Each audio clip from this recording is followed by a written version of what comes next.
I'm here with psychologist Ian Wallace, who's going to talk to us about stranger danger. Thank you for joining us again. Delight to be here again. Thank you. Now, what is stranger danger? Stranger danger is that thing that so many parents are fearful about, that something's going to happen, that a stranger's going to snatch their kid, try to induce their kid into a car, those sort of things. And, you know, parents obviously get really alarmed about that. One important thing to remember is there's more chance your child's going to be abused or hurt by someone known to you than a stranger, but we still should teach stranger danger. Absolutely. And how can parents teach stranger danger to their kids without making them fearful of everyone? Yeah, great question, because so many parents find this juggle hard between, I don't want to alarm them, make them fearful of every adult, but I want them to understand strangers. And we talked to them about what are good adults, who are the good adults in your life. Like there's teachers and firemen and policemen and all those sort of people who are really good people. There's sports coaches.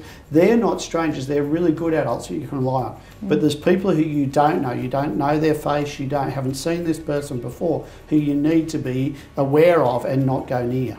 And it's good to get kids to talk to you as well and open up to you about, you know, if they've seen a stranger or is that relevant? You really need to get kids talking because they don't understand things. And guys that prey on kids are very good at coercing kids. They're great at telling them really sad stories about, oh, my dog's been lost, can you please come and help me look for it? Or, you know, it's not always the old lollies, although inducement of lollies or treats, come and I'll buy you a new Nintendo, or I've got this great, you know, PlayStation you can have if you come with me.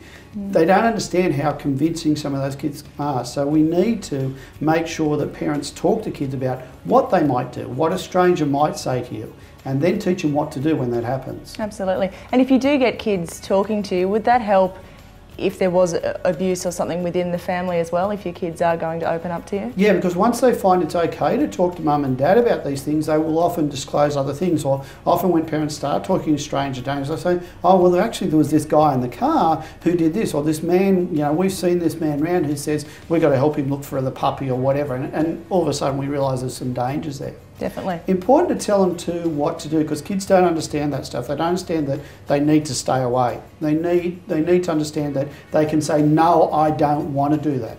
We need to get them to make noise, because kicking and fighting won't work. A kid is not going to get away from an adult by kicking and fighting. Their biggest weapon is noise. They've got to learn to scream, no, to learn to scream really loud and persistently, help me, no, because noise attracts people, and most strangers don't like that. The guys that prey on kids don't like noise and attractions. So parents it's all about practice then. Parents need to help their kids practice this. Yeah, we have a saying with stranger danger, practice makes perfect, because it's interesting. We often teach kids this stuff and we explain it to them, but when we role play it in here, what you find is the kid doesn't know what to do and they'll make mistakes. Or we often even run little test runs. We get parents to say, listen, get a neighbour they don't know, just to come up and say to them, come on, your mum's sick, I want you to hop in the car and I'll take you home, and see what they do. And surprisingly, most kids, even though they've been talked about stranger danger, make the same mistake again. So we actually, practice makes perfect. Put them in the situation, tell them what would you say, what would you do, how do you run away, how do you make noise, so that they're actually versed in what am I going to do about this. How often should parents be doing that to make it actually sink in? Yeah, with most parents we say you want to do it every month to 2 months, just to renew the message. What would you do if this happened? Or someone turned up and said, oh, mummy's really sick, you've got to come home with me today. What would you actually do? And just give them an occasional different situation and make sure they're really okay and confident in doing what they do need to do. Definitely, and you can do it from all ages, can't you, even with little kids? Yeah, you can literally, as soon as a kid can talk, they can be aware of stranger danger. As soon as they make some noise, you know, they can sort of say no and I don't want to. They start teaching them stranger danger then. Fantastic, that's great advice. Thank you, Ian. Pleasure. For any more information on stranger danger, you can visit kidslife.com.au.